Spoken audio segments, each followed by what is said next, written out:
Bienvenidos una vez más a El Comentario, un programa realizado por Agustín Sancho Cubero.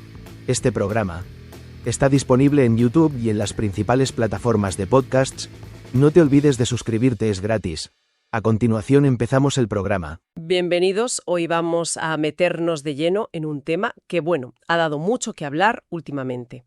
La caída del Bitcoin. Es que llama la atención, ¿no? Después de tocar máximos históricos hace nada, un mes más o menos, pues resulta que ha pegado un bajón de más del 20%. Uf, una cifra que, da que pensar.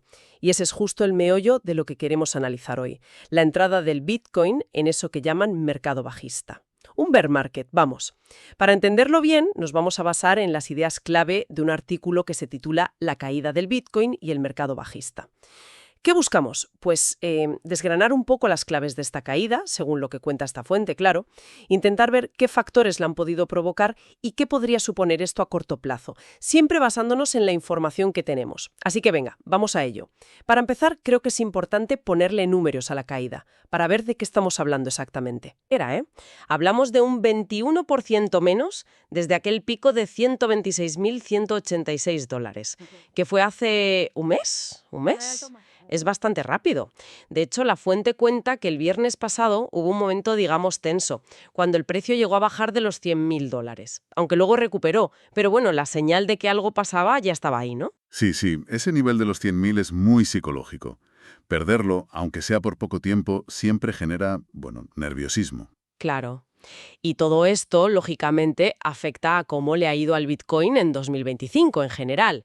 Según el artículo, la rentabilidad que llevaba acumulada ha bajado bastante. Se queda ahora en un 9,5%. Un 9,5%, que visto así solo, no parece horrible, pero... Pero hay que compararlo, exacto. El artículo lo hace. Lo pone al lado de otros activos. Por ejemplo, el índice bursátil MSCI All Country World, que son acciones de todo el mundo, pues lleva más de un 17% de subida en 2025. Ya es casi el doble. Y espera, que el oro, el refugio clásico, lleva un 52,6%. 52,6%. Ahí la diferencia es brutal, vamos. Sí, ese contraste es muy llamativo. Y nos lleva ya a los porqués, ¿no? A los factores que el artículo señala. El primero, y es muy interesante, es el de los fondos cotizados, los ETFs de Bitcoin al contado. Porque aquí la historia ha dado un giro curioso. Pasaron de ser los grandes impulsores a ser, parte del problema ahora mismo. ¿Cómo es eso? De héroes a...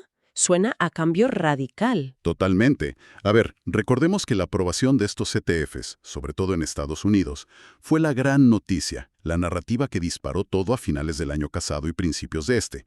Se veían como la manera perfecta para que entrara el dinero serio, el institucional, fondos, asesores, una forma fácil y regulada de invertir.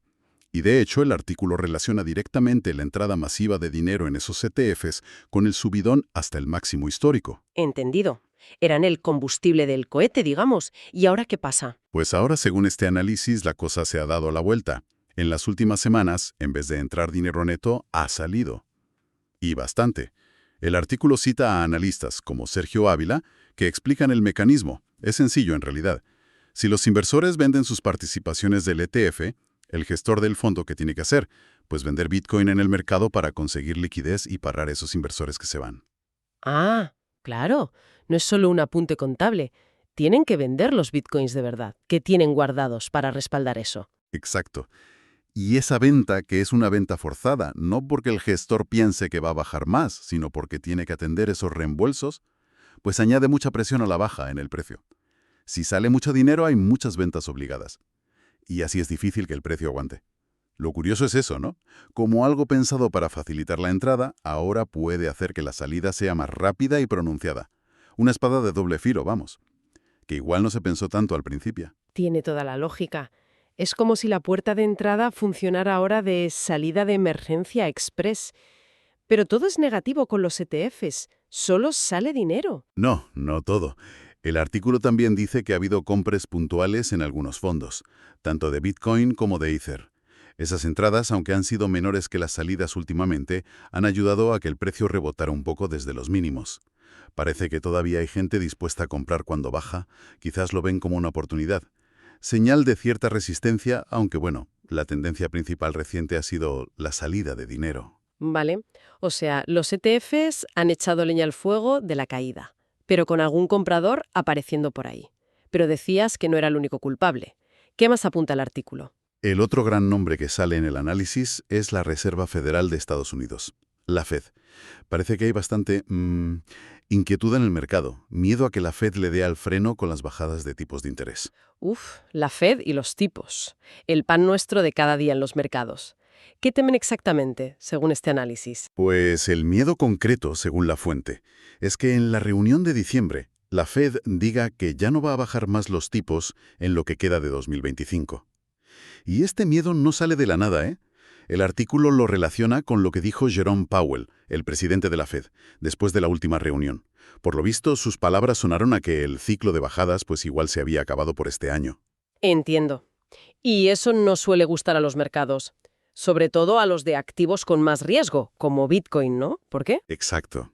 El análisis de Simon Peters, otro experto que cita la fuente, lo explica bastante bien. Si los tipos de interés dejan de bajar o incluso se mantienen altos, a los inversores les entra más prudencia, menos ganas de arriesgar. Piensa que si la deuda pública, que es más segura, empieza a dar una rentabilidad decente porque los tipos están más altos, parte del dinero que antes iba a buscar más rentabilidad a cosas más volátiles, como las criptos o algunas tecnológicas, pues se mueve hacia esa seguridad. Es el coste de oportunidad y la aversión al riesgo de toda la vida, vamos. Justo eso. La duda sobre si la Fed va a seguir ayudando, con tipos bajos, hace que muchos digan, mejor me pongo a la defensiva. Y en esa huida hacia la calidad o la seguridad, pues activos como Bitcoin suelen ser de los primeros que la gente vende. Si juntas todo, ves una retirada hacia lo que se percibe como más seguro. Tiene sentido, sí. ¿Hay algo más que la fuente relacione con esta bajada? Sí, añade un punto interesante, que está relacionado. Las caídas que también han tenido hace poco las grandes tecnológicas en Wall Street. Menciona sobre todo a las que están más metidas en inteligencia artificial, que llevaban un año increíble. Parece que hay como una conexión en el ánimo inversor. Cuando entra el miedo, caen a la vez las tecnológicas de alto crecimiento y las criptos. Según la fuente, la mezcla de salidas de ETFs, miedo a la Fed y esta debilidad de las tecnológicas es lo que explica que el Bitcoin perdiera los $100,000, aunque fuera por poco tiempo. Vale.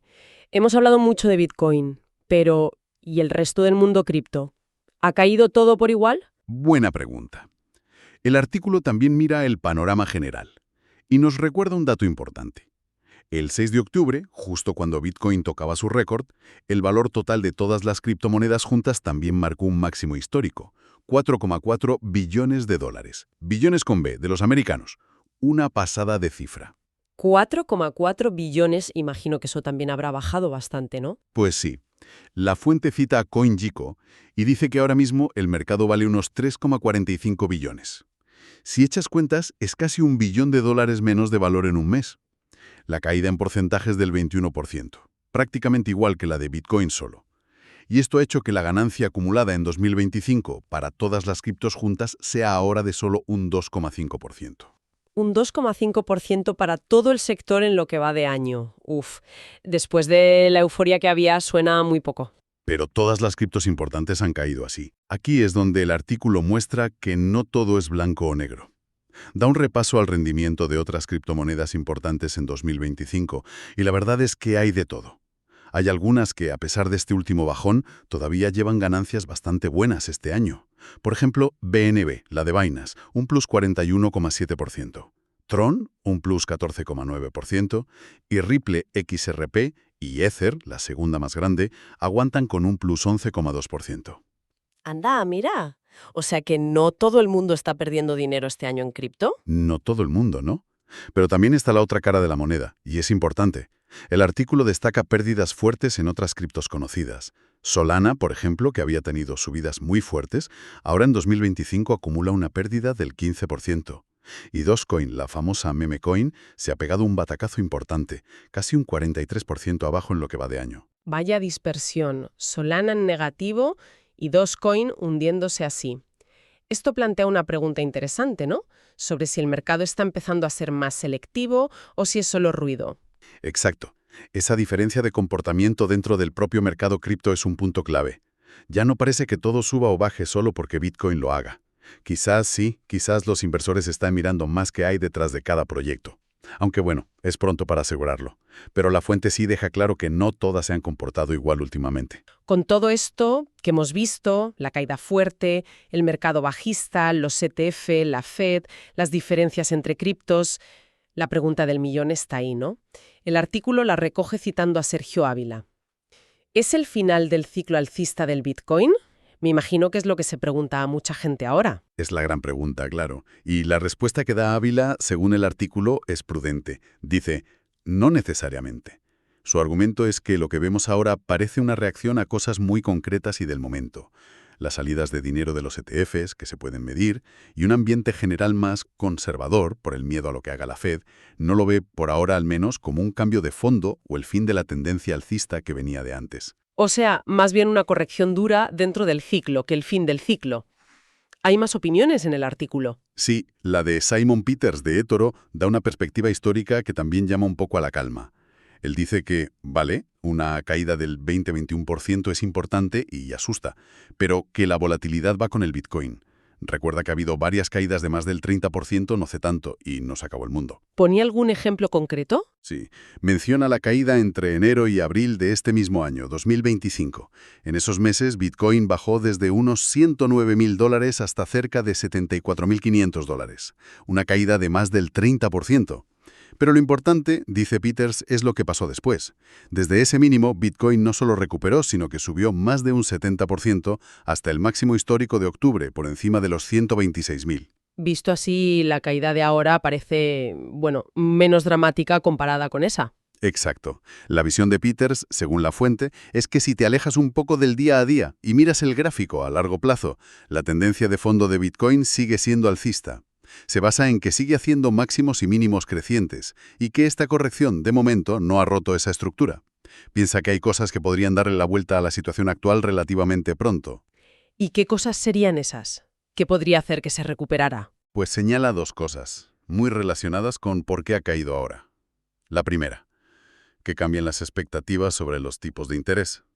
Si la Fed en diciembre, por ejemplo, dejara más claro que si habrá más bajadas o que serán más flexibles, eso podría animar otra vez las ganas de riesgo. Y la segunda, lógicamente, que vuelvan a entrar capital neto en los ETFs de Bitcoin. Si los inversores vuelven a comprar participaciones de forma constante, los gestores tendrían que comprar Bitcoin y eso cambiaría la presión vendedora actual. Peters cree que cualquiera de estas dos cosas, o las dos juntas, podría provocar una recuperación rápida y un nuevo impulso alcista. Entonces, si resumo lo que hemos sacado de esta fuente, tenemos un Bitcoin que ha caído más de un 20%, entrando en lo que se llama mercado bajista. Los análisis señalan dos causas principales: las salidas de dinero de los ETF, que ahora restan en vez de sumar, y la incertidumbre por la Fed y los tipos de interés, que quita ganas de arriesgar. ¿Es así? Sí, eso es. Pero, por otro lado, esto hay que verlo en el contexto de la volatilidad que siempre ha tenido Bitcoin. Hay analistas que recuerdan caídas parecidas o peores antes, que luego se recuperaron con fuerza. Creen que la tendencia a largo plazo sigue siendo alcista y ven posibles ayudas, como un cambio en la Fed o que vuelva a entrar dinero en los ETF, que podrían cambiar las cosas. ¿Sería un buen resumen? Sí, es un resumen muy bueno de lo que expone la fuente. Refleja bien esa tensión, ¿no?, entre los problemas a corto plazo y la visión más optimista a largo plazo, basada en la historia y en posibles cambios.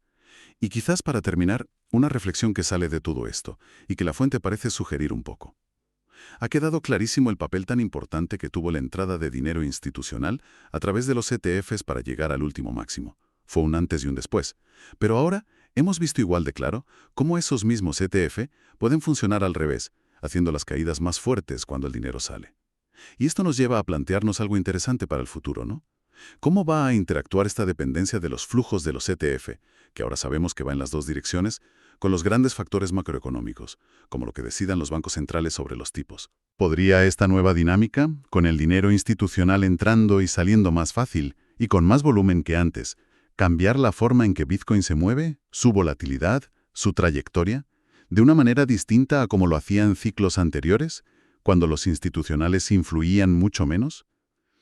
Es una pregunta abierta, claro, y la respuesta seguramente marcará el próximo capítulo de Bitcoin. Algo a lo que habrá que estar muy atentos, sin duda. Hasta aquí esta edición del programa del comentario, un programa realizado por Agustín Sancho Cubero. Este programa está disponible en YouTube y en las principales plataformas de podcasts. Hasta la próxima edición del programa. Muchas gracias. Dirección y realización Agustín Sancho Cubero.